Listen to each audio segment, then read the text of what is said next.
Welcome to this quick start video where we'll set up the WordPress SEO plugin's advanced settings. Okay, we're now into the part of the plugin where these are things you probably may never touch. I'll just give you a brief explanation of these sections and probably give you a warning straight away that you probably don't want to touch them ever. And if you do need to, you'll know you need to. So basically the import export section is useful if you're going to be moving from one particular SEO plugin like the all-in-one SEO plugin or the WordPress SEO, the Woo Themes.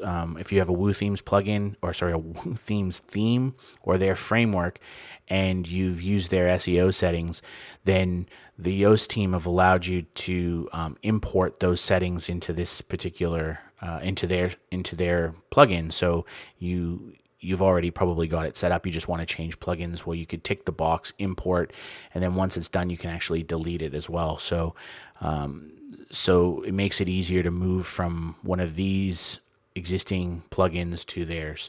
The Yoast team also have some older plugins for robots, RSS footers, and breadcrumbs.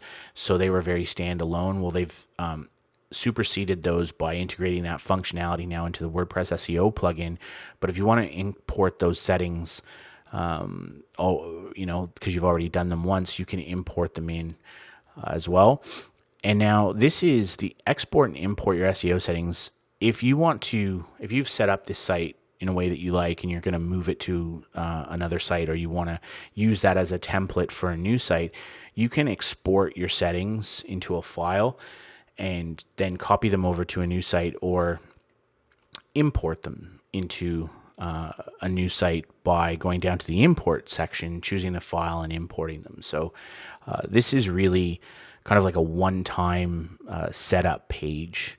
Now the bulk editor is kind of another slight extension of that. So say if you need to make changes to your SEO titles, maybe you change the name of a page, or you want to optimize the title for better keywords or whatever, and you want to do that across a number of pages, then you can do that with both your titles and meta descriptions. Now this is probably a scenario that you will use if you've got a bunch of content already. You didn't have an SEO plugin, so you didn't really have a lot of structure around what appeared in your titles or your meta descriptions. You can go in and you can modify them en masse here and save them and do it all in one place. It saves you from having to go into each post and each page and make these changes. The edit files is a section of the plugin that I would suggest you will probably never use unless you know very, very specifically what you're trying to achieve. So the robots.txt file is a file that sits in the root of your web server that tells crawlers what they can and can't access on your site. So you can block off access to certain parts of your site. You can block, as we've done here, you can block the whole site. But if you screw this up, then you could end up with some pretty unexpected results. And we've seen clients in the past in our SEO business where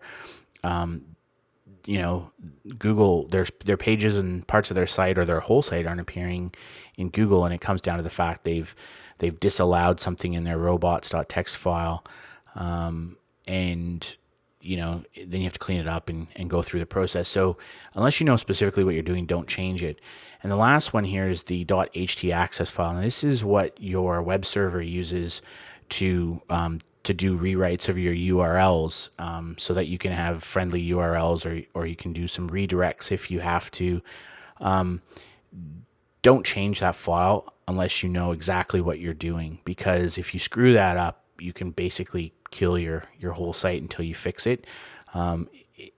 It's better, unless you're extremely technical and you know how this file works, it's better not to touch it. They've put it in here because occasionally, there are some 301 redirects and things that have to happen when you've moved pages, etc. So you may want to make some changes, but generally you'll know what you're doing before you start making changes. So this is here for convenience, but I would suggest that you don't change it. And in fact, all three of those sections, you should almost never go into them unless you know there's a particular problem you want to solve. So I'd highly caution you against touching any of that. Now, the last section is the extensions, and this is just the paid upgrades to the plugin. So if you want their premium support or their SEO or their video or news or local SEO extensions for this plugin, then you can click there and you can get them. But this is really, like I said, it's just an upsell part of the plugin. So so beyond that, we've covered the entire setup now of this plugin. I guess the simple thing is, don't change things you don't know what they do. Don't make modifications where you don't know what the outcome you're looking for is in advance. And wherever possible, stick to the defaults, because they're across a large number of customers and a large number of users. This plugin has been downloaded, over 10 million, 14 million times or something. They've seen a lot of setup. So don't make changes if you don't have to, and really focus on getting content up, not necessarily worrying about, the setup of a plugin.